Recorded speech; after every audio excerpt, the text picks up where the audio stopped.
जी जुड़ती हैं, तब तक हम आरंभ करते हैं। जी जी। भारत से कार्यक्रम की अध्यक्षता कर रहे हैं डॉक्टर नूतन पांडे। विश्व हिंदी सचिवालय मॉरिशस की महासचिव डॉक्टर माधुरी रामधारी जी।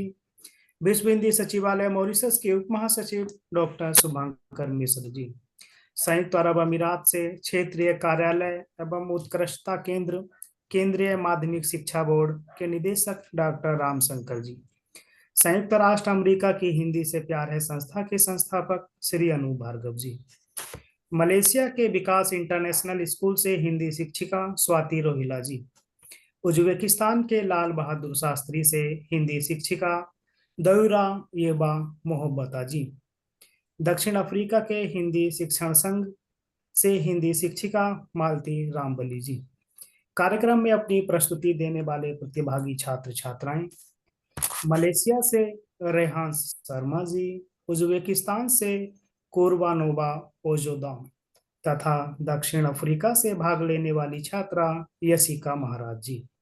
फेसबुक से जुड़े सभी सम्माननीय दर्शकों का हार्दिक अभिनंदन। विश्व हिंदी सचिवालय शिक्षा, तृतीयक शिक्षा, विज्ञान और प्रौद्योगिकी मंत्रालय एवं भारतीय उच्चायोग मॉरिशस के तत्वावधान में तथा विकास international school Malaysia, Lal Bahadur Shastri school Uzbekistan, Hindi शिक्षा संघ दक्षिण अफ्रीका, क्षेत्रीय कार्यालय एवं उत्कृष्टता केंद्र केंद्रीय माध्यमिक शिक्षा बोर्ड दुबई और हिंदी से प्यार है अमेरिका के समन्वित सहयोग से आयोजित इस कार्यक्रम में आपका स्वागत है। आज का आभासी कार्यक्रम है हिंदी में अभिव्यक्ति भाग 18। कार्यक्रम को आरंभ कर रहे हैं विश्व हिंदी सचिवालय की महासचिव डॉक्टर माधुरी रामधारी जी के स्वागत भाषण से। स्वागत उद्बोधन के लिए आपको आमंत्रित किया जाता है। आपका स्वागत है डॉक्टर माधुरी रामधारी जी। धन्यवाद प्रकाश जी। कार्यक्रम की अध्यक्षा डॉक्टर नूतन पांडे जी, मंच पर उपस्थित आदरणीय अतिथिगण, क्षेत्रीय कार्यालय उत्कृष्टता केंद्र सीबीएसई यूएई, हिंदी से प्यार है और विश्व हिंदी सचिवालय के हमारे सभी सहयोगी गण, शिक्षाविद, भाषाविद और हिंदी के कार्यकर्तागण, हिंदी के कर्मठ शिक्षक गण एवं प्रिय विद्यार्थियों, आप सबको करजोर अभिवादन। हिंदी में विचारों की अभिव्यक्ति को विकसित करने के प्रयास को आगे बढ़ाते हुए विश्व हिंदी सचिवालय ने आभासी कार्यक्रम हिंदी में अभिव्यक्ति के 18वें भाग का आयोजन किया है।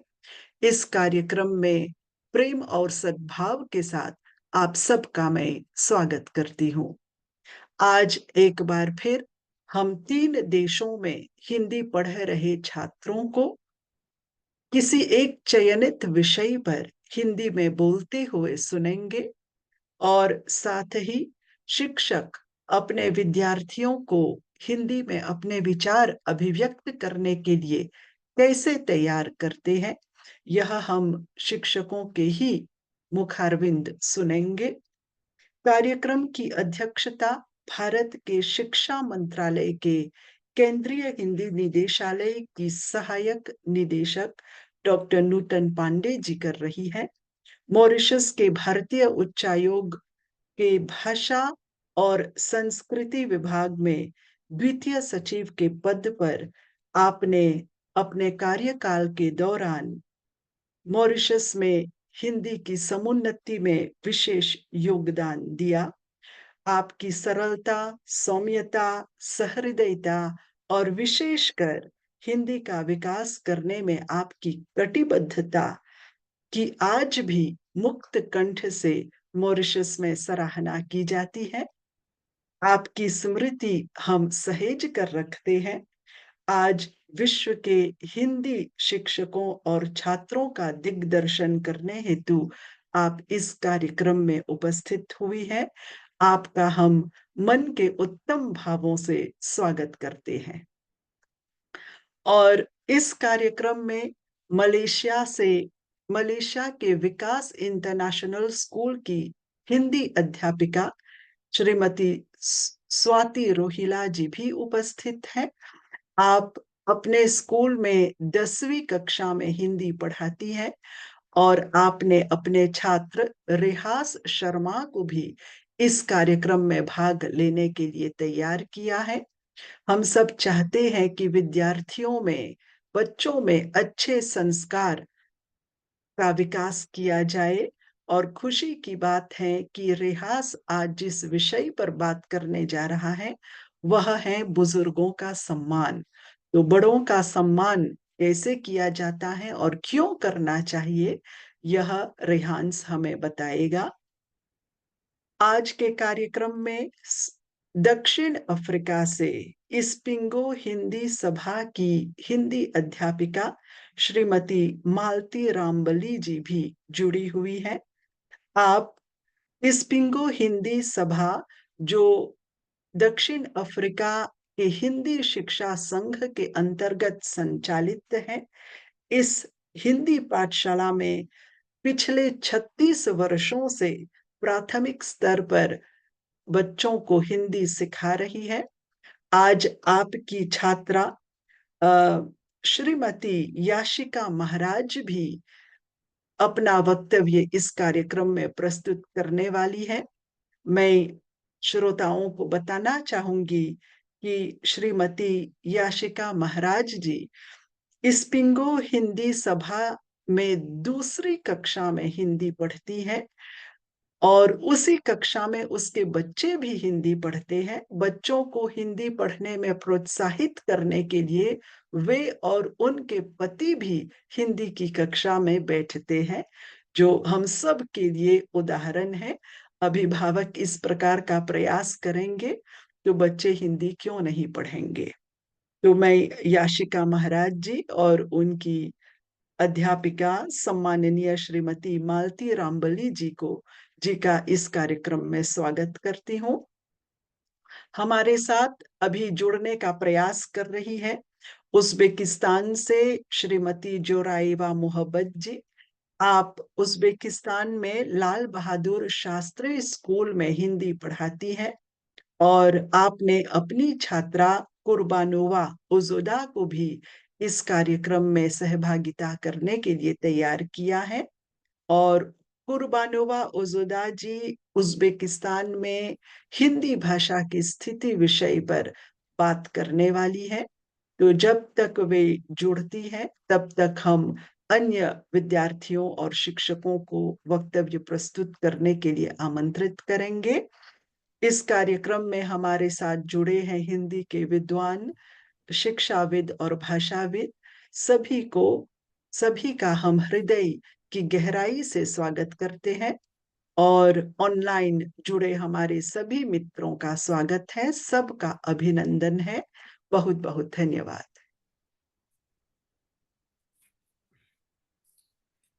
कार्यक्रम की रूपरेखा तथा जानकारी देने के लिए विश्व हिंदी सचिवालय की महासचिव डॉक्टर माधुरी रामधारी जी को हार्दिक धन्यवाद। सभी वक्ता तथा छात्र प्रतिभागियों से विनम्र निवेदन है कि कृपया निर्धारित समय सीमा का ध्यान रखते हुए अपनी प्रस्तुति दें। तो आइए देर न करते हुए कार्यक्रम के पहले छात्र प्रस्तुतिकर्ता को सुनते हैं। पहले छात्र मलेशिया से हमारे साथ जुड़े हैं, रेहान शर्मा जी। आप विकास इंटरनेशनल स्कूल मलेशिया में कक्षा 10 के छात्र हैं। आपकी हिंदी में बहुत रुचि है तथा आप हिंदी बोलने में गर्व की अनुभूति करते हैं। आपका स्वागत है रेहान शर्मा जी।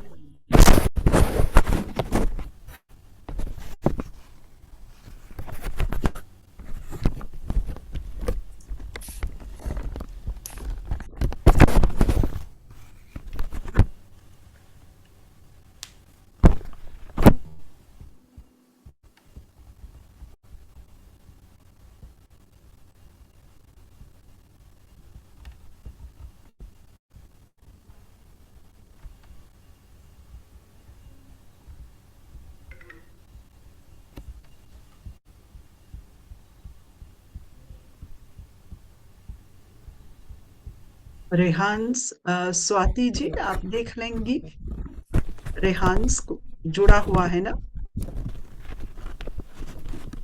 हाँ हाँ जी, वो रात जुड़ा को हुआ ऑन है। है उसका, लेकिन वो जुड़ा हुआ है। आई थिंक उसके वीडियो में कुछ प्रॉब्लम हो रही है। अच्छा, तब मैं तक एक बार हम पता दूसरे करती हूँ। छात्र, हाँ, तब हाँ तक जी, प्रकाश आप। आप दूसरे यस यस आ मैम, गए? हाँ यस जी। ओके, ठीक है। यस। नमस्कार आप सबको, प्यार भरी शुभ संध्या। मेरा नाम रिहास शर्मा है और मैं कक्षा 10वीं का छात्र हूँ। आज हिंदी के बारे में बोलना मेरे लिए गर्व का क्षण है। हिंदी हमारी राष्ट्रभाषा है और भारतीय संस्कृति की अहम कड़ी भी। ये भाषा ना केवल हमारे संवाद का माध्यम है, बल्कि हमारी परंपराओं, आदर्शों और मूल्य को व्यक्त करने का एक महत्वपूर्ण साधन भी है। हिंदी साहित्य ने सदियों से हमारे समाज को सही दिशा दिखाने में महत्वपूर्ण भूमिका निभाई है। आज के इस आधुनिक युग में भी हिंदी भाषा हमें हमारी जड़ों से जोड़े रखने का काम करती है। आज इसी मौके पर मैं एक बहुत ही महत्वपूर्ण विषय, बुजुर्गों के सम्मान के महत्व पर बात करना चाहूँगा। बुजुर्ग हमारे समाज की धरोहर हैं। उनके पास अनगिनत वर्षों का अनुभव और ज्ञान है, जो हमें सही दिशा दिखा सकता है और हमारा जीवन समृद्ध बना सकता है। उनका सम्मान करना हमारी जिम्मेदारी और कर्तव्य है। बुजुर्गों ने अपने जीवन का महत्वपूर्ण हिस्सा हमें बेहतर भविष्य देने में बिताया है। हमें उनका योगदान कभी भी नहीं भूलना चाहिए। उनके प्रति सम्मान और आदर दिखाने से हम उनके प्रति आभार प्रकट कर सकते हैं और उन्हें यह महसूस करवा सकते हैं कि वह हमारे जीवन का बहुत महत्वपूर्ण हिस्सा है, ताकि उन्हें यह महसूस ना हो कि वह इस जीवन से बिछड़ चुके हैं। बुजुर्गों का सम्मान करने का मतलब केवल उन्हें आदर करने से नहीं है, बल्कि उनकी देखभाल करना भी है, उनकी ज़रूरतों का ध्यान रखना है और उनके साथ अपने दिनचर्या के बारे में बातचीत करना और उनके साथ समय बिताने से भी है। उनके अनुभवों और कहानियों से हमें जीवन की कई महत्वपूर्ण सीख मिल सकती है। बुजुर्गों का श्रेय हृदय सम्मान करें, उनके आत्मसम्मान को कभी भी ठेस ना पहुंचाएं। बड़े बुजुर्गों का आत्मसम्मान करना हमारा परम कर्तव्य है। आज हम अपने जीवन में जो कुछ भी है, बुजुर्गों के कारण ही है। इनका सेवा सत्कार करना हमारा परम धर्म है। बड़े शर्म व निंदा की बात तो ये है कि औलाद ही बुजुर्ग माता पिता को अनदेखी करती जा रही है। जिस समय में बुजुर्गों को अपने बच्चों की सबसे ज़्यादा ज़रूरत है, उस समय बच्चे अपने माँ बाप से दूर होते जा रहे हैं। प्रातः प्रारंभ ये आता है कि अपने ही परिवारजनों का बुजुर्गों के प्रति व्यवहार, बोलचाल एवं दृष्टिकोण में बदलाव आने लगता है। इसी समय से बुजुर्गों की वेदना शुरू हो जाती है। कहने को तो बुजुर्गों ने, जिन्होंने अपना सारा जीवन परिवार हित में भागम व अपने दायित्वों को निभाया और बनाया, लेकिन आज बुढ़ापे में उनके साथ खड़े होने वाला कोई भी नहीं है। बुजुर्गों को भी बच्चों की तरह ही देखभाल चाहिए होती है। उनका मन भी बच्चों की तरह पूरी तौर से चंचल होता है। बुजुर्ग इस उम्र में अपने सम्मान मर्यादा का पूरा हक रखते हैं, लेकिन आज की बहुएं बेटे अपनी मर्यादा और कर्तव्यों की अवहेलना कर रहे हैं। वे ये नहीं समझते कि बूढ़ा पेड़ फल तो नहीं देता, पर छाया जरूर देता है। वे अपने मन के मालिक बने रहते हैं। यदि वे परिवार के किस्सों में कोई सुझाव दे देते हैं तो उनकी बात को अनदेखी कर दिया जाता है और वह कहते हैं कि वे किस ज़माने की बात कर रहे हैं, हमें उनके सुझाव की बिल्कुल भी ज़रूरत नहीं है। यहाँ तक कि जब वह कहीं बाहर घूमने भी जाते हैं तो वह खाना रसोई में अलग थाली में रखा होता है और वह उन्हें कहते हैं कि वह खुद ले लें। उनके पास बैठकर कोई वह उनकी भली बुरी बात भी नहीं सुनना चाहते। वह अपने बच्चों को भी अब अपने दादा दादी से दूर करते जा रहे हैं। आइए हम सब मिलकर बुजुर्गों के सम्मान का संकल्प लें और उनके प्रति अपने प्यार और आदर प्रकट करें। ये ना केवल हमारे समाज को मजबूत बनाएगा बल्कि हमारी संस्कृति और मूल्य भी संजोए रखेगा। धन्यवाद। आप सबका दिन शुभ रहे।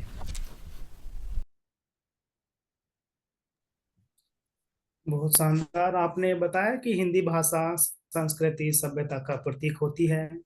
आपने बुजुर्गों का सम्मान विषय पर बहुत ही शानदार प्रस्तुति हम सभी के समक्ष रखी।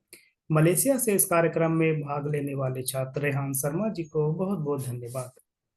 अगली छात्रा उज्बेकिस्तान से प्रस्तुति देंगी कुर्बानोवा ओजोदा जी। आप लाल बहादुर शास्त्री स्कूल उज्बेकिस्तान में हिंदी की छात्रा हैं। आप हिंदी में अभिव्यक्ति पर अपने विचार हम सभी से साझा करेंगी। आपका स्वागत है कुर्बानोवा ओजोदा जी। नमस्ते जी, मेरा नाम ओजोदा है। मैं उज़्बेकिस्तान से हूँ। मैं शास्त्री स्कूल में पढ़ती हूँ 11वीं क्लास में। अभी मैं आपके लिए हमारे देश उज़्बेकिस्तान में हिंदी की स्थिति के बारे में कुछ बताना चाहती हूँ। और उज़्बेकिस्तान और भारत के संबंध बहुत मजबूत है। कितनी साल से पुराने ज़माने से हमारे उज़्बेकिस्तान के और भारत देशों के बीच बहुत सारे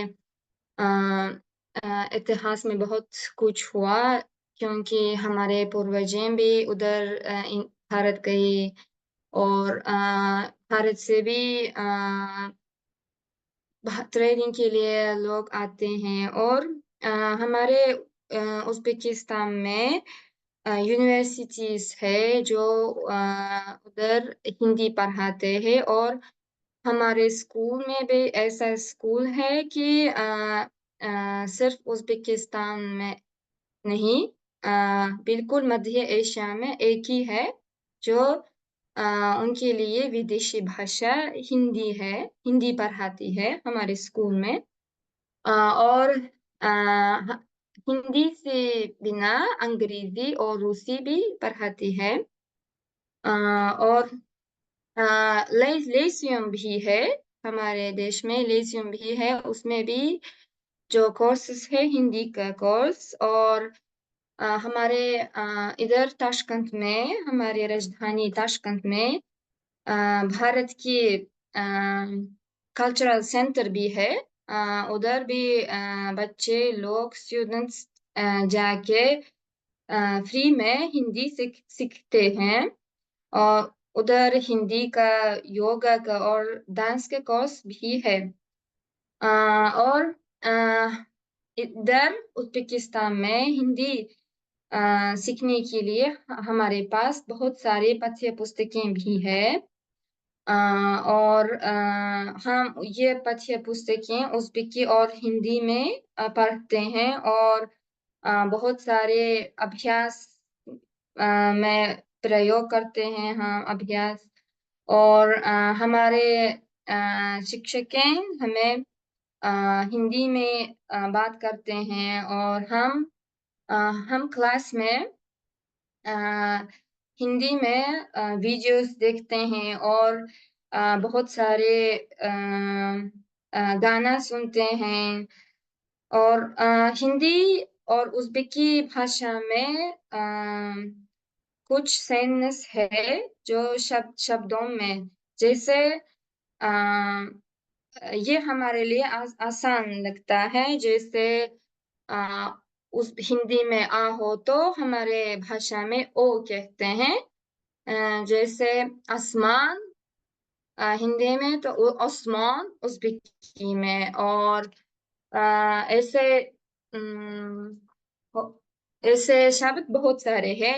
मोहब्बत, मोहब्बत के ऐसा है सेम शब्द बहुत सारे हैं, जैसे जनाब हिंदी में, उज़्बेकी में जनाब, और सलाम हिंदी में सलाम, उज़्बेकी में। ऐसे ही समान शब्द बहुत मिलते हैं हिंदी और उज़्बेकी शब्द में।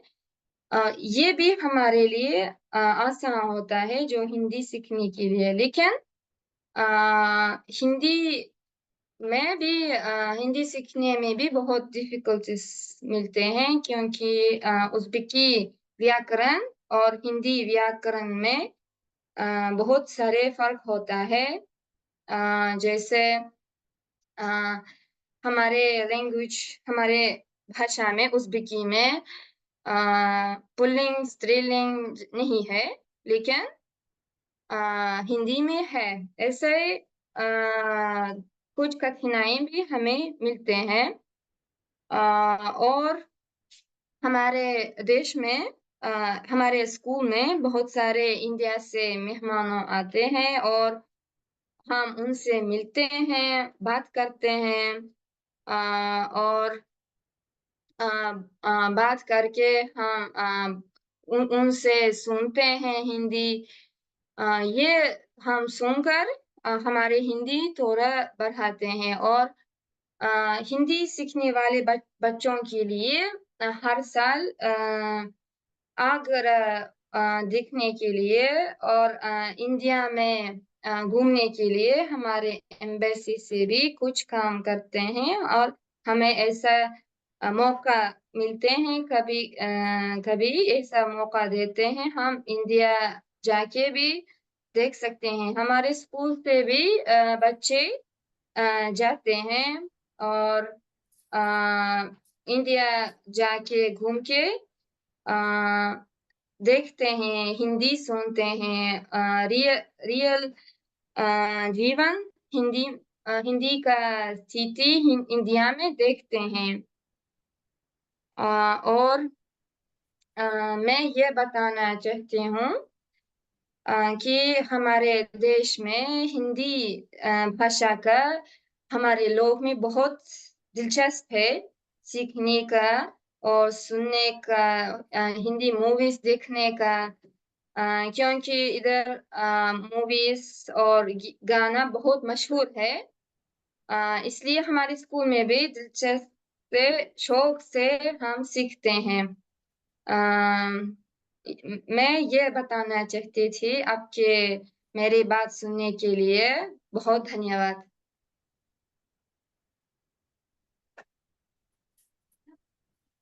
बहुत ही अच्छा। आपने उज़्बेकिस्तान में हिंदी की स्थिति तथा इतिहास के बारे में हमें बताया। आप हिंदी सीखने में बॉलीवुड गानों, फिल्मों का भी सहारा लेती हैं। आपने बताया कि उज़्बेक तथा हिंदी भाषा में कितनी समान शब्द विद्यमान है। उज़्बेकिस्तान से कुर्बानोबा ओजोदा जी को अपने अनुभव साझा करने के लिए हार्दिक धन्यवाद। अगली प्रस्तुति के लिए आ रही हैं दक्षिण अफ्रीका से यशिका महाराज जी। आप सहायक फार्मेसी प्रबंधक के पद पर कार्यरत होते हुए भी हिंदी शिक्षा संघ दक्षिण अफ्रीका में हिंदी का अध्ययन कर रही हैं। आप भारतीय सभ्यता और संस्कृति में पली बढ़ी हैं, जिसका प्रसार आप अपने बच्चों में भी करना चाहती हैं। आपकी हिंदी सीखने की कहानी बहुत ही दिलचस्प है। प्रस्तुति के लिए आपका स्वागत है यशिका महाराज जी। नमस्ते, मैं यशिका महाराज हूँ और आज का मेरा विषय है दिवाली।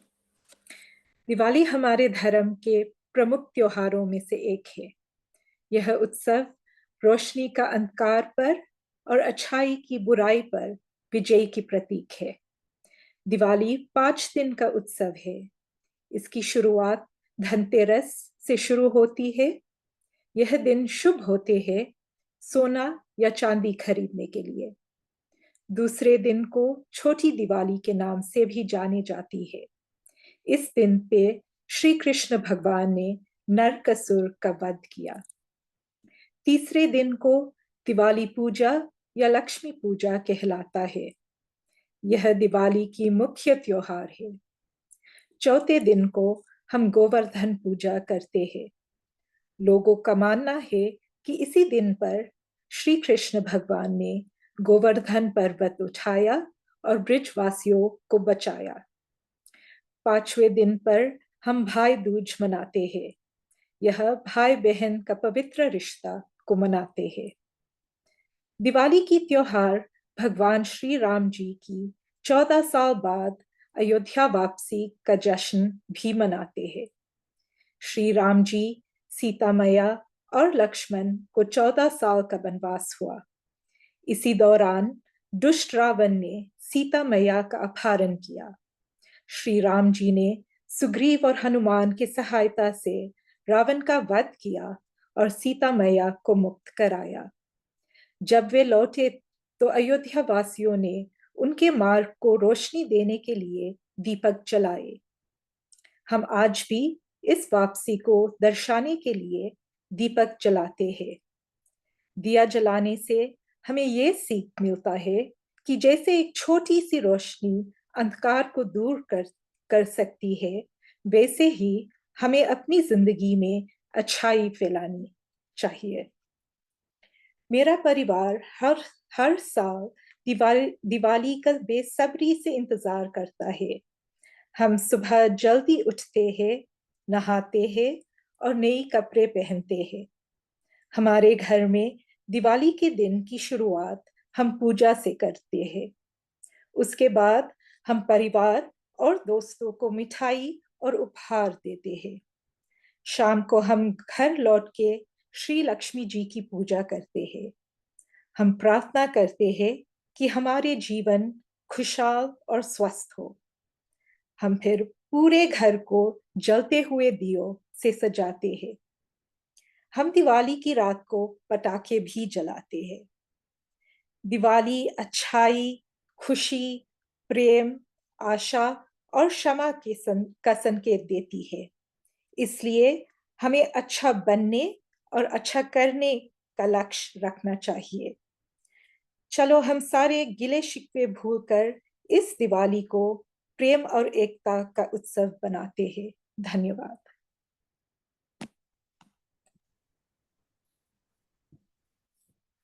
आपने भारतीय परंपरा में अपना महत्वपूर्ण स्थान रखने वाले त्योहार दीपावली के विषय में संक्षेप में हमें बताया तथा इसके महत्व को हम सभी के समक्ष प्रस्तुत किया। दक्षिण अफ्रीका से यशिका महाराज जी को हम सभी से अपने अनुभव साझा करने के लिए हार्दिक धन्यवाद। कार्यक्रम को आगे बढ़ाते हुए वक्तव्य के लिए हम स्वाति रोहिला जी को आमंत्रित करते हैं, जो मलेशिया से हमारे साथ जुड़ी हैं। आप पिछले 6 वर्षों से विकास इंटरनेशनल स्कूल मलेशिया में हिंदी की अध्यापिका हैं। आपकी मातृभाषा हिंदी है तथा आप हिंदी के प्रचार प्रसार में कार्यरत हैं। आप शिक्षण के माध्यम से बच्चों में ज्ञान की वृद्धि तथा उनके व्यक्तित्व पर भी ध्यान देती हैं। वक्तव्य के लिए आपका स्वागत है, स्वाति रोहिला जी। आपका बहुत बहुत धन्यवाद। आप सभी लोगों को शुभ संध्या। मैं विकास इंटरनेशनल स्कूल में पढ़ाती हूँ और पिछले 6 साल से 10वीं कक्षा को हिंदी पढ़ा रही हूँ। तो मैं आपको पहले कुछ बताना चाहती हूँ कि हमारे जो स्कूल है उसमें 5 भाषाएं सिखाई जाती हैं, जिसमें से हिंदी भी एक है, और यहाँ की मलेशिया की जो लोकल लैंग्वेज है भाषा मलय, वो भी सिखाई जाती है। साथ में तमिल, तेलुगु, फ्रेंच सभी भाषाएं सिखाई जाती हैं। तो जो हिंदी भाषा सीखने वाले विद्यार्थी हैं वो ज्यादातर गैर हिंदी भाषी हैं, जिनको हिंदी के सामान्य शब्द, सामान्य मतलब छोटे छोटे शब्द भी नहीं पता होते हैं। तो हमें जो है एज ए लाइक शिक्षक के तौर पे उनको छोटे छोटे पहले सामान्य शब्द सिखाने पड़ते हैं कि इज का मतलब क्या होता है, आर का मतलब क्या होता है। तो उनको सामान्य शब्द भी नहीं आते हैं। तो गैर हिंदी भाषी को थोड़ा सा हिंदी सिखाना एक चैलेंज के रूप में हो जाता है। पहले फिर हम उन लोगों को सामान्य तरीके से कि कैसे जो रोजमर्रा की जिंदगी में जो हिंदी के शब्द इस्तेमाल किए जाते हैं पहले उनको सिखाया जाता है। फिर धीरे धीरे उनको पढ़ना सिखाते हैं। फिर उनको बोलना उनको थोड़े बाद में आता है, क्योंकि पहले वो अक्षर पहचानना और वही सब कुछ करते हैं। फिर जब बड़ी कक्षा में आ जाते हैं, जैसे मैं 10वीं कक्षा में पढ़ाती हूँ, तो उनके लिए हम बहुत चीजें इस्तेमाल करते हैं, जैसे उनको सार लिखने के लिए बोल देते हैं कि आप पाठ पढ़ो और उसका सार लिखो।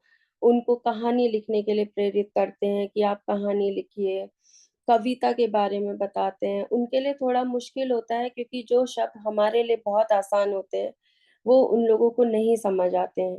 और फिर वो हमसे ये पूछते हैं लाइन टू लाइन, मतलब हिंदी भी हमें इंग्लिश में ही पढ़ानी पड़ती है। तो एक सबसे बड़ा जो चैलेंज है वो ये है कि एक सेंटेंस को आप इंग्लिश में ट्रांसलेट नहीं कर सकते। आप उनको नहीं बता सकते कि भाई है को हम क्या बोलेंगे। हर वर्ड शब्द का मतलब हिंदी में भी एक शब्द के मतलब दो होते हैं। अब वो किस वाक्य में किस तरीके से इस्तेमाल किया गया है वो नहीं बताया जा सकता। तो हम फिर भी उनकी पूरी कोशिश करते हैं, पूरे उनको सिखाते हैं कि कैसे बोलो उसको, कैसे लिखो, किस इसमें क्या होगा।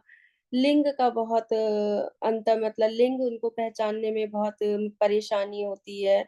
वाद विवाद प्रतियोगिता कराते हैं कि उनका जो है बोलने, हिंदी बोलने में उनका थोड़ा सा कॉन्फिडेंस आए उनके अंदर। उनको तरह तरह के असाइनमेंट भी देते हैं ताकि वो हिंदी से जुड़े रहें, क्योंकि आजकल जो है सब माता पिता ये चाहते हैं कि उनके बच्चे को हिंदी आए, एटलीस्ट समझ आए वो कि क्या मतलब लिखना आए, उनको बोलना आए और वो समझ सके, ताकि भारत में वो कहीं भी जा सके, क्योंकि भारत में ज्यादातर हिंदी बोली जाती है। और आप मतलब जो आपको हिंदी आनी ही चाहिए, इस तरीके से माँ बाप भी उनको प्रेरित करते हैं कि वो हिंदी में बात करें। तो यही सब कुछ करते हुए हम अपनी तरफ से पूरी कोशिश करते हैं। मैं आपका ज्यादा समय नहीं लूंगी। धन्यवाद आपका बहुत बहुत। इस सूचना परक वक्तव्य के लिए मलेशिया से स्वाति रोहिला जी को बहुत बहुत धन्यवाद। अगले वक्तव्य के लिए हम गैरा युवा मोहब्बता जी को आमंत्रित करते हैं, जो उज्बेकिस्तान से हमारे साथ जुड़ी हैं। आप लाल बहादुर शास्त्री स्कूल उज्बेकिस्तान में हिंदी की शिक्षिका के रूप में अपनी सेवाएं दे रही हैं। वक्तव्य के लिए आपका स्वागत है, दायरोबा मोहब्बता जी।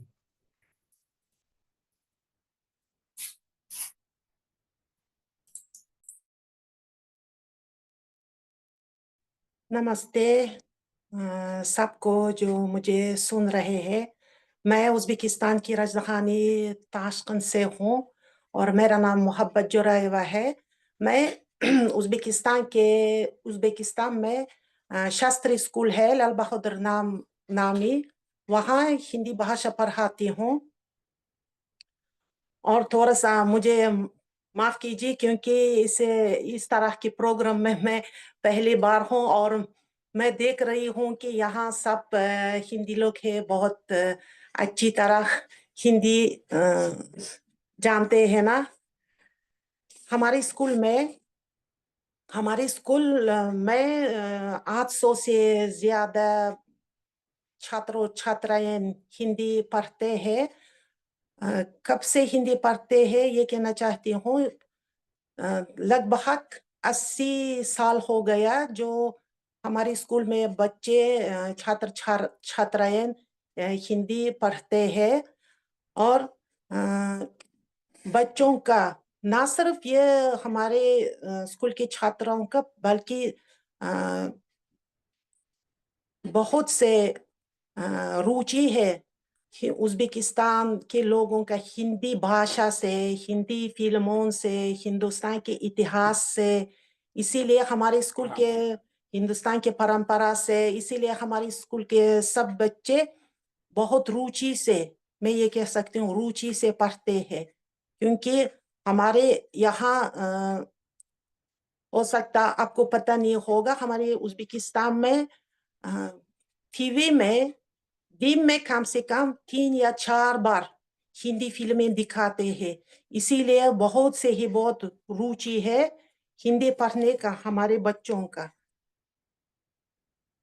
और पहले अभी इस दिनों में हिंदी सिखाना थोड़ा सा बदल रहा है। शैक्षिक परिदृश्य में बदलाव आया है। पारंपरिक कक्षाओं से वर्चुअल और हाइब्रिड शिक्षण वातावरण में संक्रमण हुआ है। हालांकि लैपटॉप स्क्रीन पर छोड़ने की व्यापकता से छात्रों के आसानी से विचलित लेने या ध्यान भटकने का जोखिम पैदा होता है। शायद वे अपने बिस्तर पर आराम से मिथ्या सपनों के आकर्षण में भी फंस जाते हैं, जबकि वे सब एकाग्रता का दिखाना करते हैं। इस चुनौती के लिए केवल छात्रों की परिश्रम की कमी को जिम्मेदार ठहराना अनुचित है। शिक्षकों की भी जिम्मेदारी है कि वे उबाऊ और नीरस पथों से बचें, जिनसे छात्रों में अरुचि पैदा हो सकती। इस नए समन्वय के बीच कई शैक्षणिक संस्थान, शिक्षक और प्रशिक्षक छात्रों की रुचि और भागीदारी को बढ़ाने के लिए अभिनव शिक्षण रणनीतियों की खोज कर रहे हैं। डिजिटल कार्यक्रमों का लाभ उठाना, छात्रों का ध्यान आकर्षित करने, उन्हें कक्षाओं तक बेहतर पहुंच प्रदान करने और उनके मन तक पहुंचने के रास्ते का विस्तार करने में सहायक साबित हुए हैं। मैं ये कहने वाली थी और मैं आशा करती हूँ कि अगले जो ऐसे जॉइंट प्रोग्राम में अच्छी तरह शामिल करने के लिए मैं कोशिश करूंगी। नमस्ते। ध्यान के लिए धन्यवाद। ध्यान के लिए धन्यवाद। बहुत ही अच्छा जी।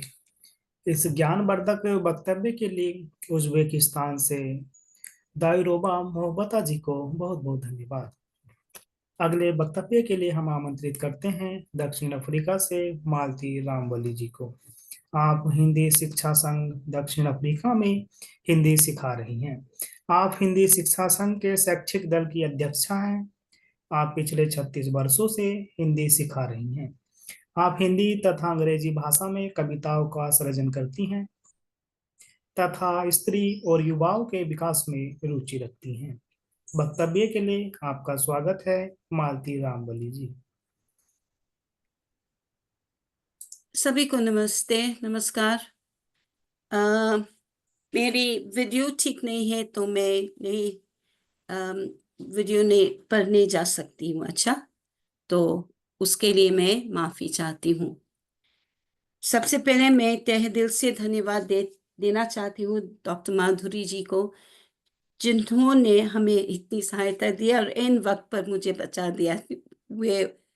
वे जानती है और मैं जानती हूँ। तो मैं, जैसे कहा गया है, मैं दक्षिण अफ्रीका से हूँ। मैं एक हिंदी अध्यापिका हूँ। मेरा नाम है मालती रामबली और इस साल में मैं 3 कक्षा सिखा रही हूँ। एक है प्राथमिक, जो हमारी स्प्रिंगो हिंदी सभा जो है, जो हमारे मंदिर से जुड़ी हुई है, वहाँ मैं पढ़ाती हूँ। और हिंदी शिक्षा संघ के ऊपर उच्च स्तर पर जहाँ विशारद और कोविद हमारे सबसे अंतिम कक्षा है, मैं वहाँ भी पढ़ाती हूँ। तो आपको समझ गए होंगे कि ये 3 कक्षाओं के लिए जो तैयारियां करना है वो थोड़ी सी अलग है, लेकिन बात यह है कि सब हिंदी में ही होती है और हिंदी के प्रयास के लिए हम सब कुछ ना कुछ करते हैं। आपने मेरी छात्रा के बारे में बहुत अच्छी बात की है डॉक्टर माधुरी जी, और मैं भी बहुत गर्वित हूँ उन पर, क्योंकि वे एक फार्मासिस्ट होकर, माँ होकर, पत्नी होकर फिर भी हिंदी में इतनी रुचि रखती हैं। मैं ये भी कहना चाहती हूँ कि 2024 की परीक्षा में उसे सबसे उत्तम मार्क्स मिले, तो वो टॉपर थी। दक्षिण अफ्रीका में हमारी ये सौभाग्य है कि पंडित नरदेव वेदालंकर भारत से आए थे, और वे भी गुजराती सिखाने के लिए, लेकिन उन्होंने देखा कि यहाँ हिंदी की स्थिति इतनी अच्छी नहीं थी। हिंदी सिखाई जाती थी, लेकिन सब अपने अपने अलग रूप से। तो उन्होंने सनातन धर्म सभा और आर्य प्रतिनिधि सभा को लेकर हिंदी शिक्षा संघ स्थापित किया। इस तरह हिंदी प्रेमियों के लिए एक छत मिल गया। दक्षिण अफ्रीका में कई पाठशालाएं हिंदी शिक्षा संघ से जुड़ी हुए हैं। ये अफसोस की बात है कि कई पाठशालाएं अब बंद हो चुकी हैं, क्योंकि अध्यापक तथा अध्यापिकाएं ऑनलाइन नहीं पढ़ा सके। लेकिन अगले साल में हम कुछ न कुछ सोचेंगे। तो हम साल भर में मौखिक और लिखित परीक्षा करवाते हैं। मौखिक परीक्षा ऐसी होती है कि मैं पाठशाला की अध्यापिका हूँ, तो 2 और अध्यापक तथा अध्यापिकाएं जुड़ जाएंगे और हम साथ साथ हमारे छात्रों की ओरल परीक्षा लेंगे। दक्षिण अफ्रीका के जनसंख्या की कुछ मुसीबत है, क्योंकि यहाँ 65 मिलियन, हमारी जनसंख्या 65 मिलियन है। इसमें सिर्फ 1.8 मिलियन भारतीय मूल के हैं। दक्षिण अफ्रीका की जनसंख्या सिर्फ 3% भारतीय मूल के हैं। इसमें भी हिंदी, तमिल, तेलुगु, उर्दू भाषी हैं। तो माहौल कहाँ बनता है दैनिक हिंदी बोलने के लिए। फिर भी हम अपनी कोशिश जारी रखते हैं कि हिंदी यहाँ जीवित है। सच ये है कि लोग हिंदी में रुचि रखते हैं। सब बॉलीवुड फिल्म देखते हैं, सब हिंदी सीरियल्स देखते हैं।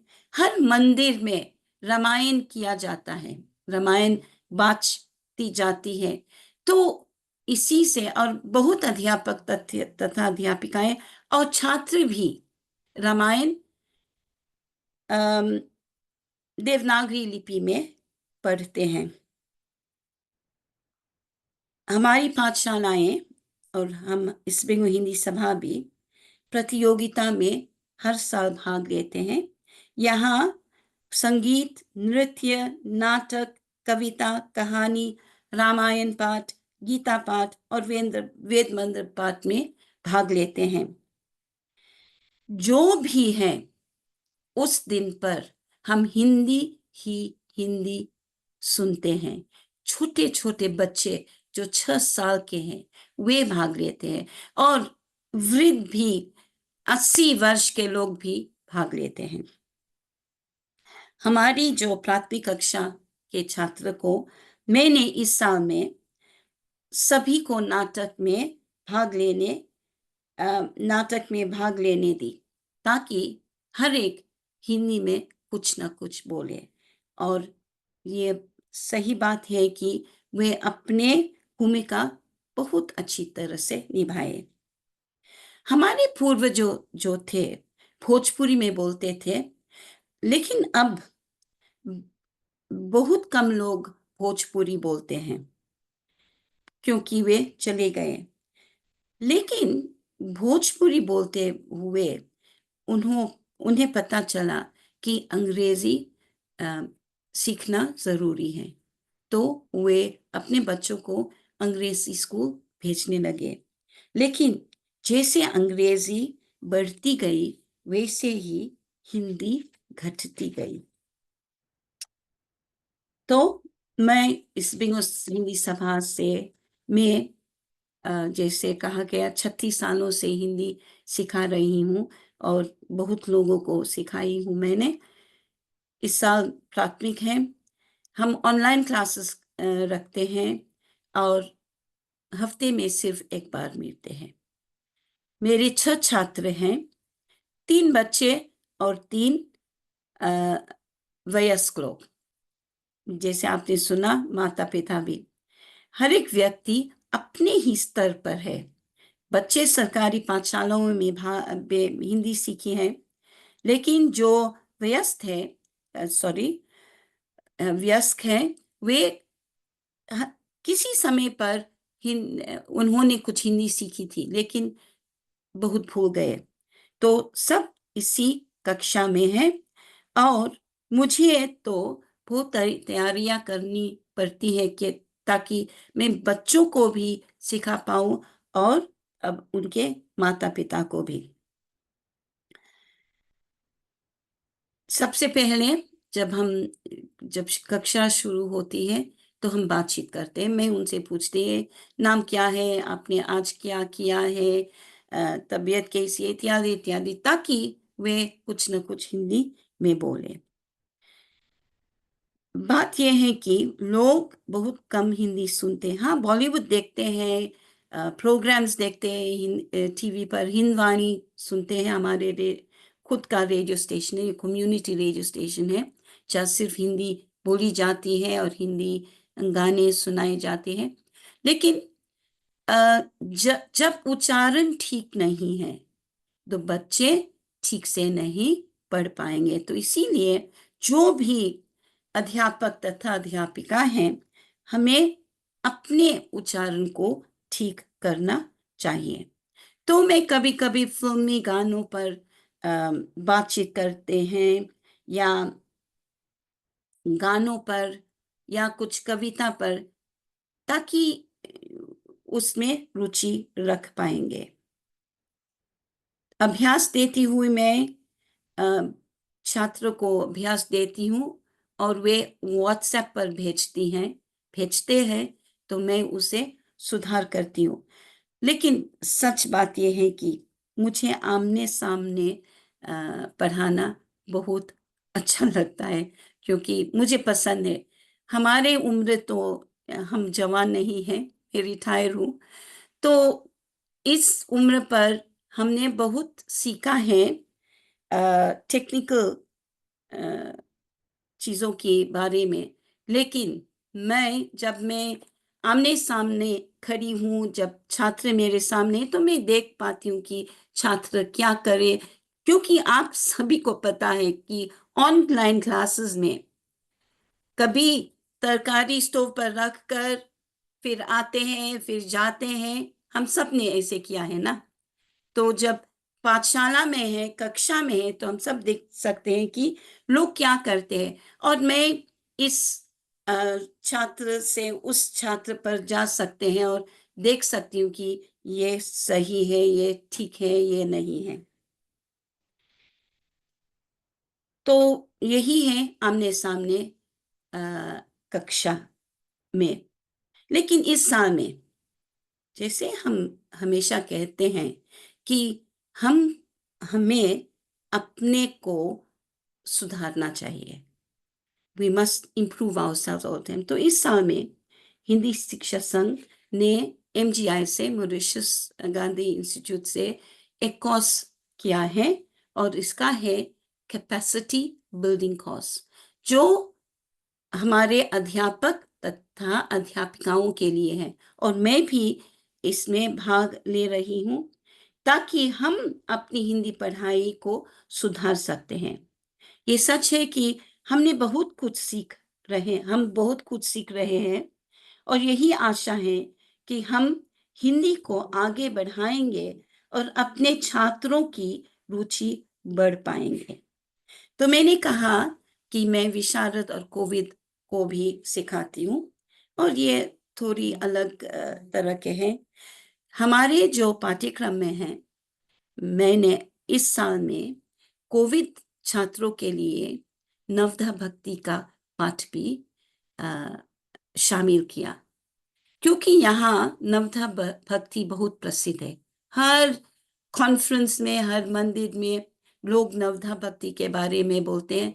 तो मैंने नवधा भक्ति को इनकी पाठ्यक्रम में शामिल की, और जो छात्र हैं उसे मजा आ रहा है, क्योंकि मैं तो रामचरितमानस पढ़ती हूँ, सिखाती हूँ। ये सच है कि मेरे ख्याल में कि जो नग रामचरितमानस में हम मिलते हैं वे हमारे जीवन को सुधार सकते हैं। तो इसीलिए मैंने ये किया है। मेरी यही सपना है कि एक न एक दिन हम सब अपने सेंसस फॉर्म में जब हम मातृभाषा लिखेंगे तो हम हिंदी लिखेंगे, अंग्रेजी नहीं, क्योंकि घर घर में अंग्रेजी बोली जाती है, हिंदी नहीं। लेकिन हम सब प्रयास करते हैं ताकि हम भी हिंदी बोलें और हम भी लिखें। हमारे देश में, दक्षिण अफ्रीका में, हम बहुत लोग हिंदी लिखते हैं। हमने एक कविता संग्रह भी छापी, इसका नाम है हिंदी कविता संग्रह। हमारे अध्यापक, अध्यापिकाएं और छात्र भी इनमें कुछ न कुछ कविता लिखी हुई है, मैंने भी लिखी है। तो मैं हिंदी शिक्षा संघ को धन्यवाद देना चाहती हूँ कि वे हमें प्रोत्साहित करते हैं। हम पंडित जी को धन्यवाद देती हूँ कि वे पहली बार वे दक्षिण अफ्रीका आए थे, और डॉक्टर जी और सचिवालय को भी धन्यवाद देती हूँ कि इस प्रोग्राम चालू रही है और हम इसमें भाग ले रहे हैं। सुनने के लिए तहे दिल से धन्यवाद।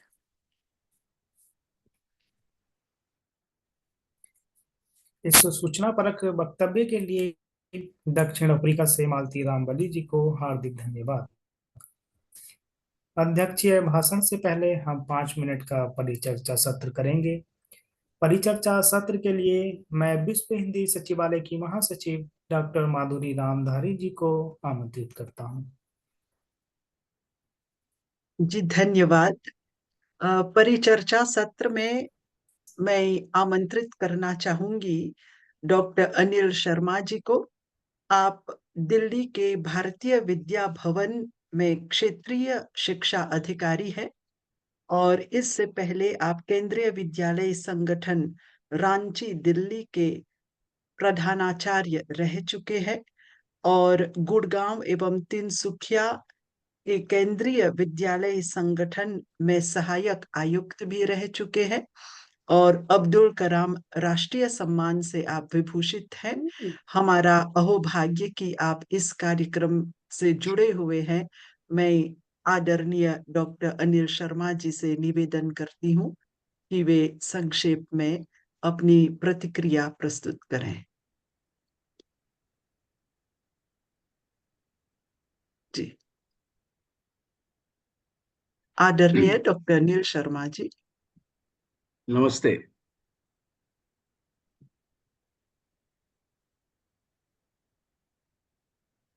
स्वागत है आदरणीय डॉक्टर माधुरी रामधारी जी, अनु भार्गव जी, हमारे विभिन्न सब प्रोटोकॉल जी, सब प्रोटोकॉल को छोड़ दें। अभी के लिए मात्र अपने विचार और प्रतिक्रिया प्रस्तुत करें संक्षेप में। जी, अभी मैं सुन रहा था, इतने लोगों को सुना मैंने, बहुत अच्छा लगा। खास तौर से जब बाहर के लोग हिंदी के बारे में बात करते हैं और अच्छा लगता है। जब हम भाषा की बात करते हैं तो भाषा में हमारी जो कॉम्पिटेंसीज हैं, जिनको हम क्षमता कहते हैं, 4 क्षमताएं हैं: बोलना, सुनना, लिखना और पढ़ना। जब हम बोलते हैं तो जो हम बोलते हैं वही हम समझते हैं और आगे जाकर हमारे काम आता है। इतने विद्वानों के विचार सुने, दिवाली के बारे में बताया गया, बुजुर्गों के बारे में बताया गया। अगर हम देखें तो जो हिंदी भाषा है हमारी, हिंदी भाषा के संवर्धन के लिए जो भी कार्य किए जा रहे हैं उनकी सराहना मैं करता हूं। और एक दो चीजें मैं अपनी तरफ से कहूंगा। प्रोग्राम बहुत सुंदर हुआ, इसमें कोई शक नहीं है। विचार सबके अच्छे थे, इसमें भी कोई शक नहीं है। लेकिन कुछ चीजें मैं अपनी तरफ से ऐड करना चाहूंगा। जब भी हम हिंदी की बात करते हैं, एक समय था जब मैं विद्यार्थी था और पढ़ता था, हमारे जो अध्यापक लोग हमें पढ़ाते थे, वो उस समय हिंदी में शिविर होते थे, शिविरों का आयोजन होता था। उसमें हम लोग अंताक्षरी करते थे, नई नई कविताएं सीखते थे, नए नए शब्द सीखते थे, शब्दकोश बनाते थे। मुझे याद है हम लोग अपने एक 64 पेजेस की, 64 पेज की एक कॉपी आती थी, उसमें हम हिंदी का शब्दकोश बनाते थे। तो हिंदी के लिए मेरी विशेष आग्रह है सभी लोगों से कि हिंदी को, पहले बात तो ये कि हिंदी भाषा के प्रति गर्व महसूस करें। गर्व महसूस करें कि हम हिंदी बोलते हैं, हम हिंदी भाषी। डिजिटल और मल्टीमीडिया का बहुत यूज करें, कुछ लिखें, जो भी आप ठीक समझे लिखें, कहानी लिखें, अपनी गतिविधियां लिखें, अपने जहाँ कहीं गए हो घूमने वो लिखें, लिख के लोगों से उसको शेयर करें। और जब भी आप खेलों का आयोजन हो, आपके यहाँ प्रतियोगिताओं का आयोजन हो, हिंदी भाषा को प्रमुखता से स्थान दें। रोजमर्रा की जिंदगी में भी हिंदी शब्दों को प्रयोग करें और जितना हो सके छोटे बच्चों को कहानी सुनाएं हिंदी में, कविताएं सुनाएं हिंदी में। मुझे बड़ा अच्छा लगा आज जो इन्होंने बताया हमें दिवाली के बारे में। इस तरह से छोटे छोटे संवादों के द्वारा अगर हम बच्चों को बताएं तो और अच्छा होगा। मैं आपके प्रयासों को सराहनीय मानता हूं, उनकी सराहना करता हूं और मुझे आशा है कि छोटे छोटे प्रयास से ही बहुत बड़ी सफलता होगी। अब्दुल कलाम साहब जी जो हमारे महान राष्ट्रपति थे, उनका भी यही कहना था और बहुत सारे लोगों ने इस बात को कहा है।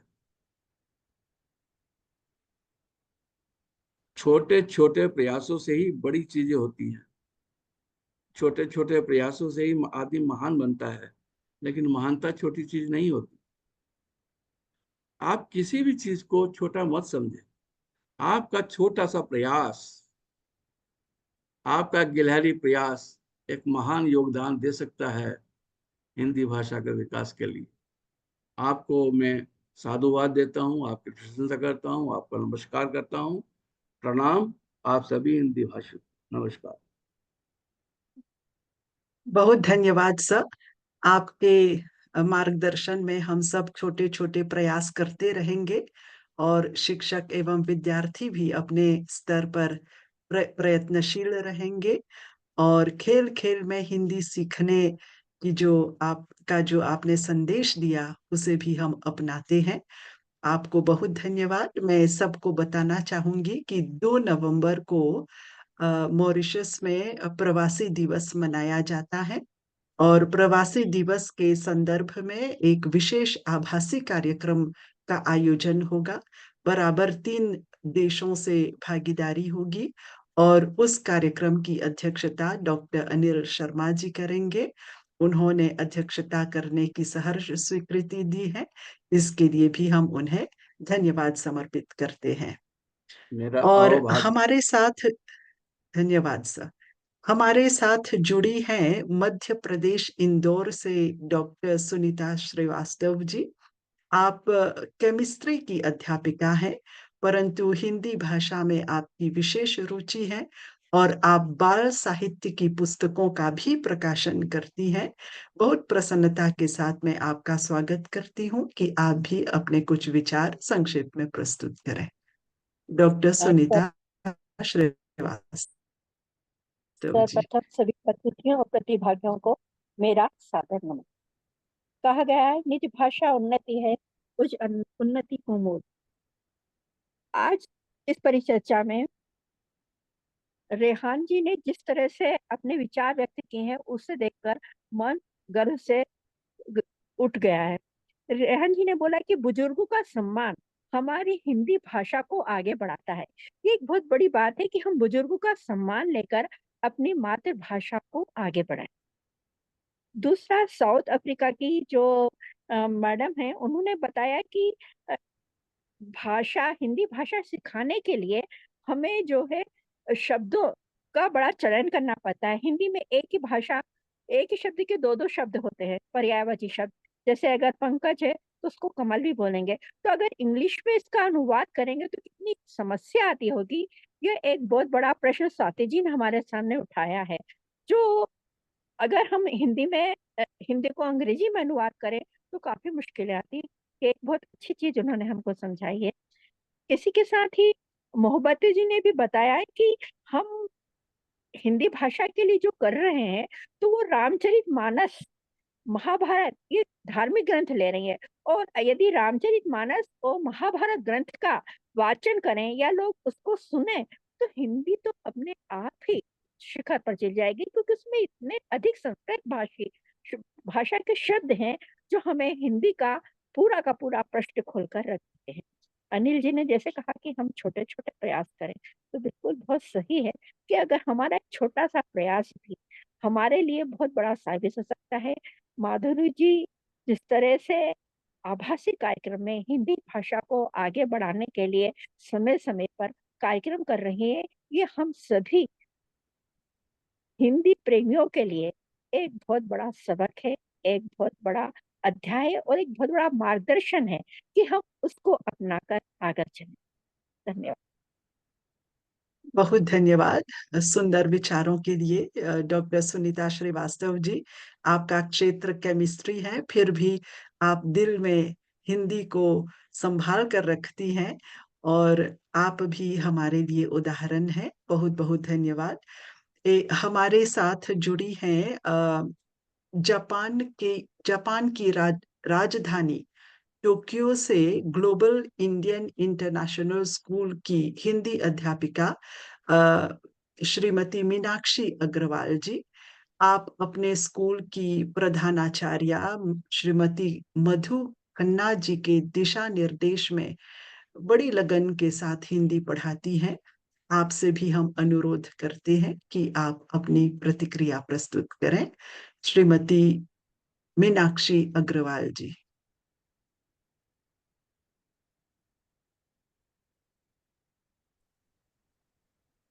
आप सभी को मेरा नमस्कार। धन्यवाद, आज मैं आपसे इस अवसर पर जुड़ पाई हूँ और मुझे सभी की प्रस्तुति बहुत ही प्यारी लगी। किस तरह से अध्यापिकाएं जी और छात्र अपना पूरा योगदान दे रहे हैं और वो थोड़े थोड़े वाक्यों को जोड़कर अपना एक लेखन तैयार कर रहे हैं जिस पर उन्हें एक विश्वास हो कि ताकि वो कुछ बोल सके।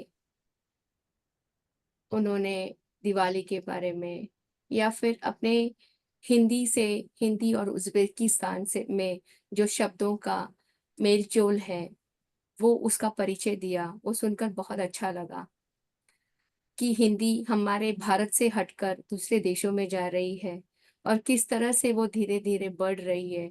तो इसे जानकर बहुत खुशी लगा कि हिंदी अपनी जड़ों को मजबूत रख रही है, चाहे वो जड़ें थोड़ी ही प्रमाण में फैल रही हैं अभी, लेकिन जड़ें हैं और हम सबके थोड़े थोड़े प्रयास से वो जड़ें और भी मजबूत हो सकती हैं। जिस तरह से यहाँ पर जापान में हम बच्चों को पढ़ाने के लिए हिंदी को पढ़ाने के लिए हमें अंग्रेजी और जापानी भाषा का उपयोग करना पड़ता है। और उसी तरह से मैंने देखा कि एक शिक्षिका जी ने अपनी दिक्कत बताई कि बच्चों को एक-एक शब्द ट्रांसलेशन करके पढ़ाना पड़ता है। तो मुझे अपने दिन याद आ रहे थे कि जिस तरह से मुझे अपनी कक्षा में बच्चों को पढ़ाना पड़ता है। तो मैं उन्होंने जो भी कुछ कहा, आज व्यक्त किया, मैं उनसे सहमत हूँ कि बच्चों को जो हिंदी भाषी नहीं है उनको पढ़ाना एक अपने आप में एक कठिन प्रयास है और उन्हें उस विषय से जुड़े रखना वो भी एक अलग हमारे लिए प्रयास रहता है। और मैं जीआईएस से जुड़कर अपनी पूरी कोशिश करूँगी कि मैं इस प्रयास में अपना पूरा योगदान दे सकूँ और अधिक से अधिक हिंदी को फैला सकूँ। जिस तरह से आज मैंने इस मंच पर सभी को सुना, मैं भी चाहूँगी कि मैं अपने कुछ विद्यार्थियों को अगली बार लेकर आऊँ। धन्यवाद। जी, हार्दिक आभार आपका श्रीमती मीनाक्षी अग्रवाल जी। हम भी बहुत खुशी के साथ आपके विद्यार्थियों को मंच प्रदान करना चाहेंगे और आपका भी वक्तव्य भविष्य में हम सुनेंगे। आपको बहुत धन्यवाद और डॉक्टर अनिल शर्मा जी, डॉक्टर सुनीता श्रीवास्तव जी एवं श्रीमती मीनाक्षी अग्रवाल जी को धन्यवाद करते हुए अब मैं हिंदी से प्यार है के संस्थापक श्री अनूप भार्गव जी को आमंत्रित करती हूँ। वे अध्यक्ष महोदया जी का परिचय प्रस्तुत करते हुए उन्हें वक्तव्य के लिए आमंत्रित करेंगे। श्री अनूप भार्गव जी। धन्यवाद माधुरी जी। बड़ा अच्छा लगता है जब किसी हिंदी विद्वान का परिचय देने को कहा जाए और ये अच्छा लगना बहुत अच्छा हो जाता है जब आप उस विद्वान को निजी रूप से भी जानते हैं। आज मुझे बहुत खुशी हो रही है कि मैं हिंदी के ऐसी ही एक विद्वान डॉक्टर नूतन पांडे जी को आमंत्रित करने जा रहा हूं, जिन्हें मुझे निजी रूप से भी जानने का सौभाग्य रहा है। आपने अपने उद्घाटन वक्तव्य में नूतन जी का बहुत ही आत्मीय परिचय पहले ही दे दिया है और मैं सिर्फ इतना ही कहूँगा कि मुझे भी उसको महसूस करने का सौभाग्य रहा है। 2015 में जब मैं मॉरिशस आया था, 2019 में माफ़ी चाहता हूँ, जब विश्व हिंदी सम्मेलन में, तब नूतन जी वहीं पर थीं और उसके बाद मुझे 2018 जी, जी। 18 हाँ, 18 में सॉरी 2018 2018 मैं थोड़ा-सा जी। समय जी, 2018 अनूप दादा 2018 में मैं भी मिली थी नूतन जी से। हाँ, बिल्कुल। और उसके बाद फिर मैं जब दिल्ली गया था तो मैं उनके ऑफिस में भी गया था, तो वहाँ पे भी मुझे कुछ जो नूतन जी जो काम कर रही हैं वो देखने का मौका मिला। दीपक जी से मैं मिला, बहुत अच्छा लगा।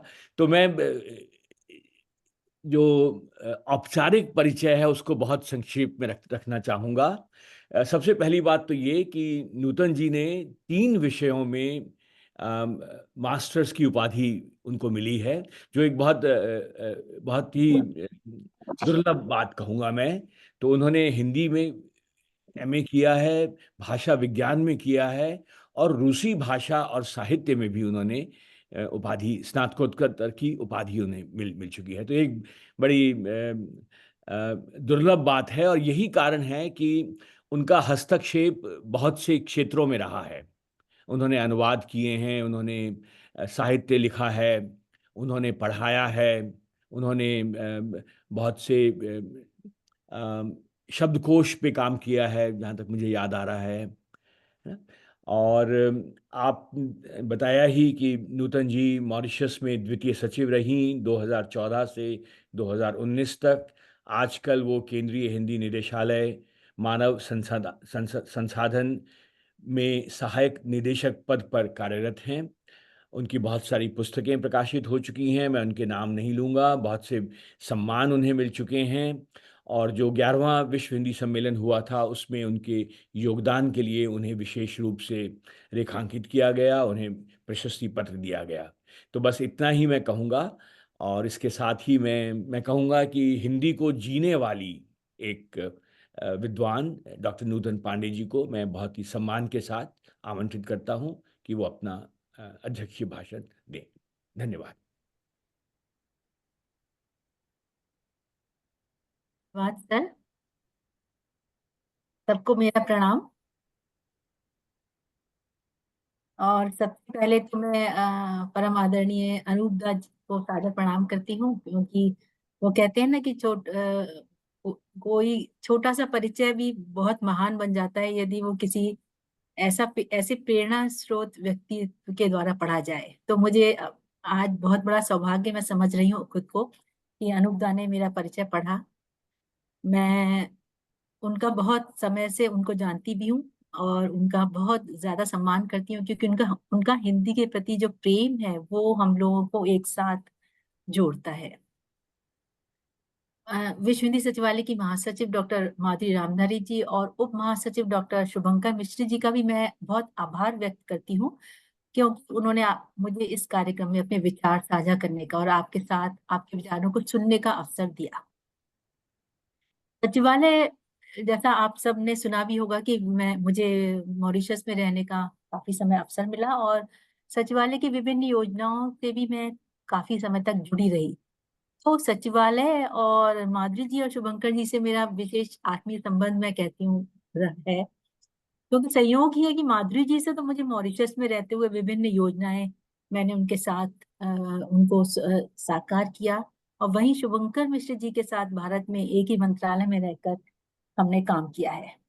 और मुझे बहुत गौरव भी महसूस होता है और मुझे पूरी आशा ही नहीं, विश्वास भी है कि आप माधुरी जी और आप शुभंकर जी के अनुभवों और आपके ज्ञान और आपकी प्रतिबद्धता जो हिंदी के प्रति है, उससे सचिवालय के जो भी उद्देश्य हैं वो जरूर निश्चित ही सफल होंगे और पूर्ण होंगे।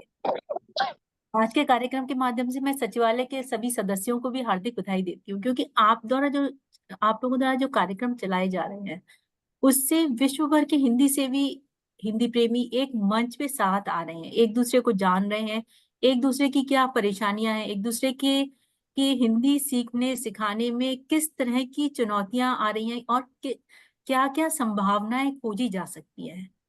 वो एक तरह से एक बहुत ही हिंदी को वैश्विकता प्रदान करने में बहुत ही महत्वपूर्ण उपलब्धि कही जा सकती है।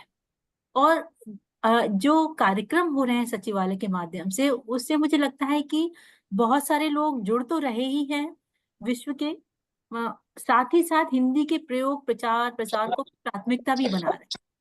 ये एक बहुत बड़ी सफलता होती है किसी भी संस्था की, और इसके लिए सचिवालय वास्तव में बहुत ही अनुकरणीय कार्य कर रहा है और उसको सराहना मिलनी आवश्यक है आज इस मंच के माध्यम से।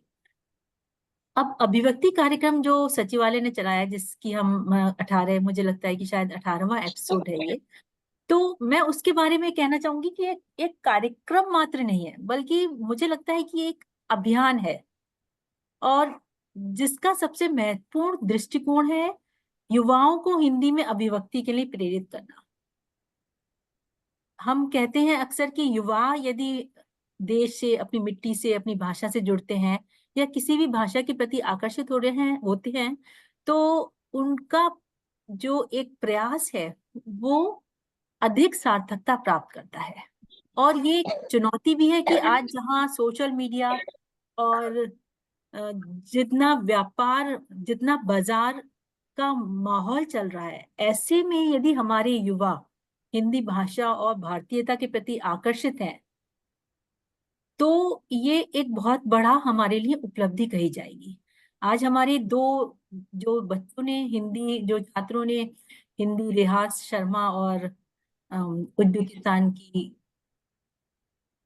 छात्रा ने, वसुधा जी, दक्षिण अफ्रीका से, जी उन्होंने दिवाली के त्योहार पर और बुजुर्गों की संस्कृति के बारे में जो बात की वो बहुत ही दिल को छूने वाली थी, क्योंकि हम हमेशा मानते हैं कि भाषा कौशलों का विकास तो करती ही है, लेकिन भाषा के साथ केवल भाषा ही नहीं होती है, उसके साथ उसकी देश की संस्कृति होती है, परंपराएं होती हैं, रीति रिवाज होते हैं, जो भाषा के माध्यम से हमको जोड़ते हैं।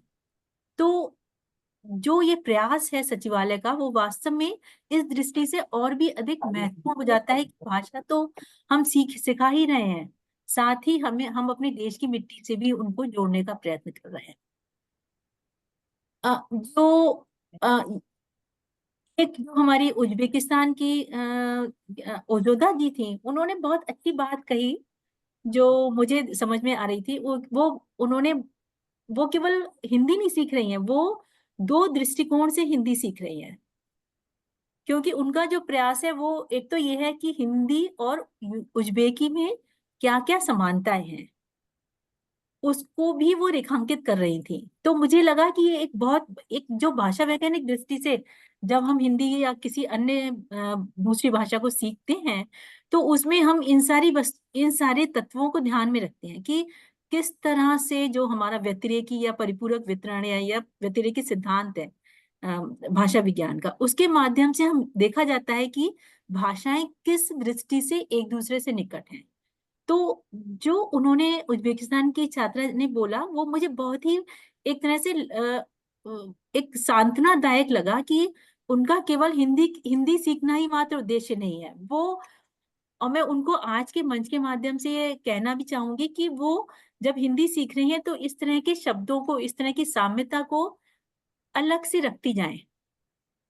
उज्बेकी है, मैंने रूसी में पढ़ा है, तो मैं 2-3 उदाहरण दूंगी। जैसे द्वेर है, भ्रात है, पितृ है, ये सारे हमारे संस्कृत से आप मिलते जुलते देखेंगे। द्वेर, हम संस्कृत में उसको द्वार बोलते हैं, रशियन में वो द्वेर है। पेत्र है, पिता, मातृ है, माता, भ्रात है, भाई। भाई, तो कहीं ना कहीं ये जो हमारी भाषाएं हैं विश्व की, वो एक दूसरे से जुड़ी हुई हैं। तो उनका जो संबंध है, पारस्परिक संबंध, उनको जोड़ना भी भाषा सीखने के साथ साथ आवश्यक हो जाता है। तो ये बहुत अच्छा है। मैं उनको बोलूंगी कि वो इस तरह का काम करें और आगे बढ़ें और कुछ ना कुछ आलेख इस तरह के सामने लाएं जिससे उज्बेकी और हिंदी के जो पारस्परिक संबंध जिससे द्योतित हो सके। तो मुझे लगता है कि बहुत अच्छा रहेगा उनके लिए भी।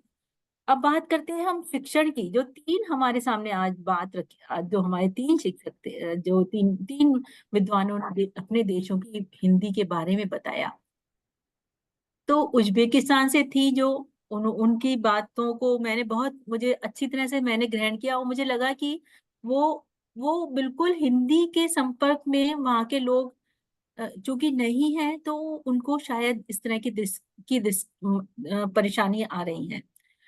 दूसरे मलेशिया की जो शिक्षिका हैं, उन्होंने जो कहा, स्वाति जी ने, तो वो मुझे लग रहा है कि एक सुखद पहलू है। दो एक साथ आज के संदर्भ में मैं बात कहूंगी तो एक सुखद पहलू सामने आया, एक थोड़ा सा चिंतनीय जिस पर विचार करना हम सबके लिए आवश्यक हो जाता है। सुखद ये कि मलेशिया की शिक्षिका ने कहा कि वहाँ के का जो माहौल है, वहां पर हिंदी सीखना हर कोई चाहता है, हर कोई चाह रहा है, हर पेरेंट्स चाह रहे हैं कि उनके बच्चे किसी ना किसी रूप में हिंदी सीखें।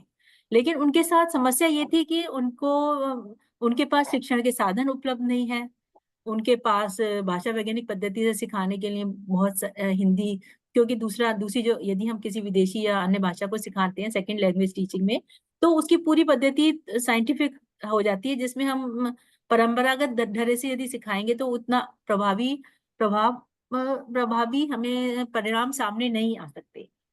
तो मैं उनसे अनुरोध करूंगी कि चूंकि मैं केंद्रीय हिंदी निदेशालय के शिक्षा मंत्रालय के एक संस्था से जुड़ी हुई हूँ, तो आप CHD पब्लिकेशन साइट पर जाइएगा। वहां पर हमारे YouTube के बहुत सारे वृत्त चित्र डॉक्यूमेंट्रीज हैं, जिस पर हमने अपनी व्याकरणिक कोटियां, जो ग्रामेटिकल कैटेगरीज, जिसमें उन्होंने लिंग का भी उल्लेख किया था, इसी तरह से मैं के साथ ने का प्रयोग किस तरह किया जाए, किस तरह से कर्ता के साथ क्रिया की अन्विति होती है, किस तरह से अन्य व्याकरण, हिंदी में लिंग बहुत जटिल हो सकता है विदेशी भाषियों के लिए, तो उनको बड़े ही आसान तरीके से और रोचक ढंग से हमने सिखाया है। तो वो YouTube पर उपलब्ध है फ्री में, बिना किसी उसके, तो आप उसको डाउनलोड कर सकते हैं और उसका सहारा ले सकते हैं। दूसरा मैं उनको एक सुझाव देना चाहूंगी, एक अनुवादिनी टूल है जो AICTE ने शिक्षा मंत्रालय के अंतर्गत आता है। उन्होंने एक टूल बनाया है जिसके माध्यम से यदि आप कोई शब्द डालेंगे तो उसका विभिन्न भाषाओं में, भारतीय भाषाओं के साथ साथ विदेशी भाषाओं में भी अनुवाद का की सामग्री उपस्थित हो जाती है। तो इन तरीकों को अपना सकते हैं हम शिक्षा पद्धति में, और मुझे लगता है कि ये बहुत सहयोगी होंगे जहां पर हम इस तरह के साधन उपलब्ध नहीं हैं।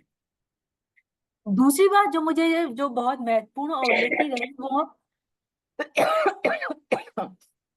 वो दक्षिण अफ्रीका की जो मालती जी हैं, उन्होंने जो बातें कही वो वास्तव में हम सबके लिए चिंता का विषय भी है और उन पे चिंतन करना भी आवश्यक है।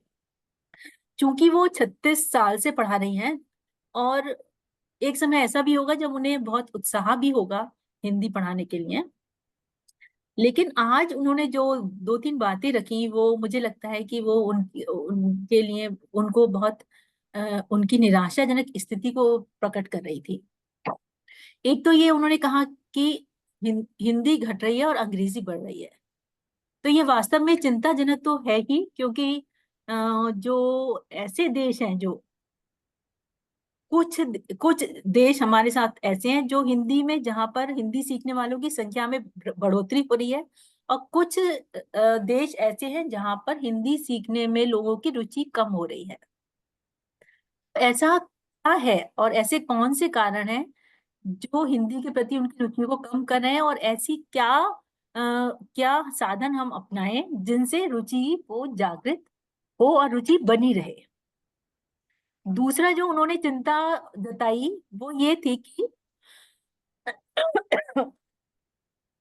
कि शिक्षण के साधन उपलब्ध नहीं है। जो शैक्षणिक साधन है, जो शिक्षा के माध्यम है और शैक्षणिक संसाधन है, उनकी अनुपलब्धता।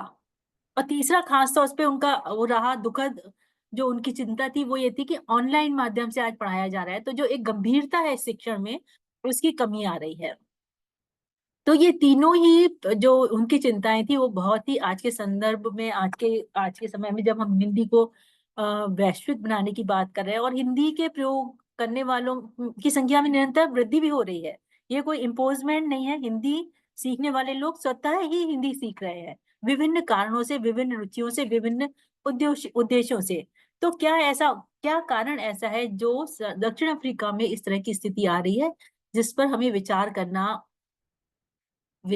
आज के संदर्भ में आवश्यक हो जाता है। हमारे साथ आदरणीय अनूप जी हैं और वो बहुत सारी संस्थाओं से भी जुड़े हुए हैं और हिंदी के प्रचार प्रसार के लिए अपना जी जान लगाए हुए हैं। तो मैं उनको विशेष रूप से आग्रह करूंगी कि जो चिंताएं हैं मालती रामबली जी की, उन चिंताओं पर ध्यान दिया जाए। और जो ऐसी चिंताएं अनेकों देशों में हैं, आज हमारे सामने एक दक्षिण अफ्रीका की बात आई है, ऐसे बहुत सारे देश हैं जहां पर इसी तरह की शिक्षक हैं, वो इस तरह की परिस्थितियों का, इस तरह की चुनौतियों का सामना कर रहे हैं।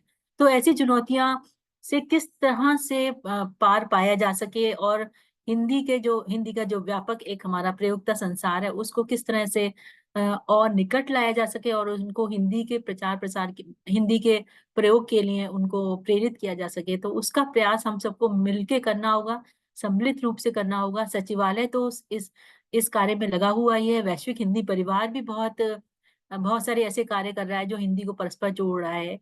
तो कुछ संस्थाएं हैं। अंत में मैं एक बात और बोलना चाहूंगी, सभी जो हमारे विदेश में शिक्षण पढ़ा रहे हैं, केंद्रीय हिंदी निदेशालय द्वारा पत्राचार पाठ्यक्रम से भी हिंदी पढ़ाई जाती है।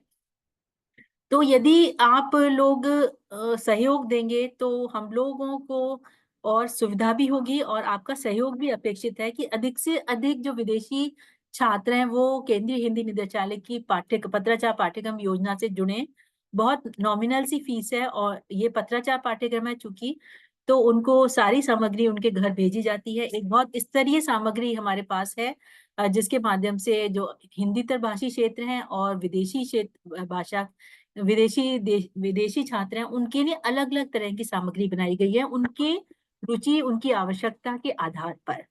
तो यदि आप अपने छात्रों को यदि वहां पर आपके देश में इस तरह के संसाधन नहीं है तो कृपया ये सरकारी संस्थाएं इस तरह का सर्टिफिकेट यदि वो बच्चे उन बच्चों को मिलता है तो उनके भविष्य में आगे वो काम भी आएगा, क्योंकि एक मान्यता प्राप्त सरकार की से प्रमाण पत्र मिलना उपयोगी रहता है। तो इस तरह से हम लोग यदि एक दूसरे का सहयोग करेंगे, मिलकर एक दूसरे के साथ एक दूसरे की जो कार्य क्षेत्र है उनको जानकर उसके माध्यम से उनका सहयोग लेंगे और आगे बढ़ेंगे, तो जो जिस उद्देश्य को, जिस संकल्पना को अनूप जी ने रखा है और हम वो घर घर तक पहुंचा रहे हैं, उसको आगे बढ़ाने में हम अपना थोड़ा सा भी यदि सहयोग देते हैं तो उनको तो यश मिलेगा ही, साथ साथ हम भी उनके जो उनका एक पवित्र कर्म कर रहे हैं, वो पवित्र यज्ञ कर रहे हैं, उसमें हमारी भी एक छोटी सी आहुति रहेगी। इन्हीं शब्दों के साथ मैं अपनी बात खत्म करना चाहती हूँ, समाप्त करना चाहती हूँ। और यदि किसी भी तरह की कोई सहयोग की, यदि विद्यार्थी जो शिक्षक हैं उनको किसी भी तरह के सहयोग की आवश्यकता है तो मेरा नंबर माधुरी जी के पास है, आप उनसे लेकर मुझसे बात कर सकते हैं। बहुत बहुत धन्यवाद।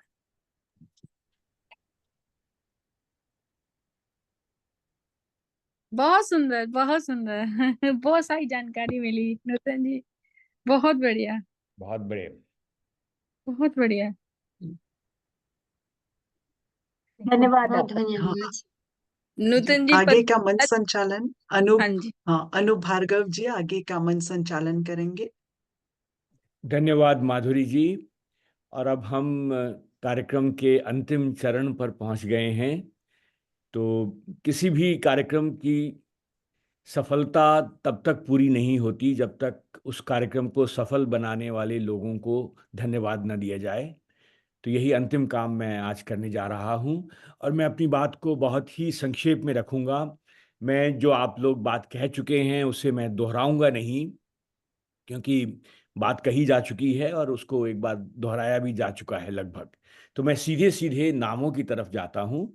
सबसे पहले तो माधुरी रामधारी जी को मैं धन्यवाद देना चाहूँगा। इस एक यज्ञ ही कहूँगा मैं इसे, जो वो कर रही हैं पिछले अब तो बरस हो गए करीब। और बहुत बहुत बधाई देना चाहूँगा कि पूरे हिंदी प्रेमियों को एक सूत्र में बांधने का जो काम हो रहा है वो अद्भुत है और उसके लिए मैं बधाई देना चाहता हूँ। और अब हम आते हैं आज के कार्यक्रम के जो छात्र हैं और जो उनसे जुड़े हुए अध्यापक या अध्यापिकाएं हैं, उन्हें मैं धन्यवाद देना चाहूँगा। सबकी प्रस्तुति बहुत ही खूबसूरत रही। रिहास शर्मा जो कि मलेशिया से हैं, और उनकी अध्यापिका स्वाति रोहिल्ला जी को मैं धन्यवाद देना चाहूँगा। उसके बाद कुर्बानोवा ओज़ोदा उज़्बेकिस्तान से, और उनकी अध्यापिका मैं ज़रा नाम अगर पढ़ने में थोड़ी सी गड़बड़ हो तो मैं माफ़ी जोराएवा जी, चाहूँगा। जोराएवा दजुराएवा मोहब्बत जी।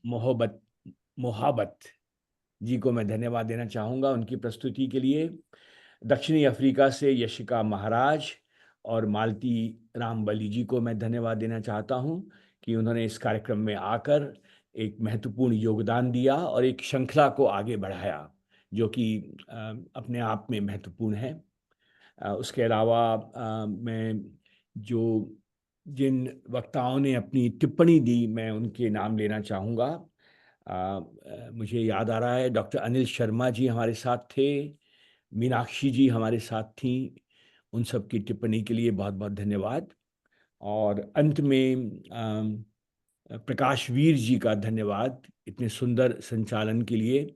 बड़ा कठिन काम है ये, एकाग्रता से सबको सुनना और उस पर अपनी त्वरित टिप्पणी देना उन्होंने बहुत अच्छी तरह से किया। उसके लिए मैं उन्हें बधाई देना चाहता हूँ। और यदि कोई और नाम रह गया है, सभी दर्शकों को, सभी सुनने वालों को बहुत बहुत धन्यवाद। आपके बिना कोई कार्यक्रम सफल नहीं हो सकता। और एक बार फिर से अगर किसी का नाम रह गया हो तो मैं माफ़ी चाहता हूँ, लेकिन सबको धन्यवाद। और अब हम कार्यक्रम को समाप्ति की ओर ले जाते हैं। ओ, नूतन जी को तो मैंने धन्यवाद दिया ही नूतन जी है, नहीं। नूतन जी हमारे को लेना अध्यक्ष, है। लेकिन बहुत बहुत धन्यवाद आपके धन्यवाद भाषण के लिए। बहुत अच्छा लगा था, बहुत बहुत धन्यवाद। धन्यवाद।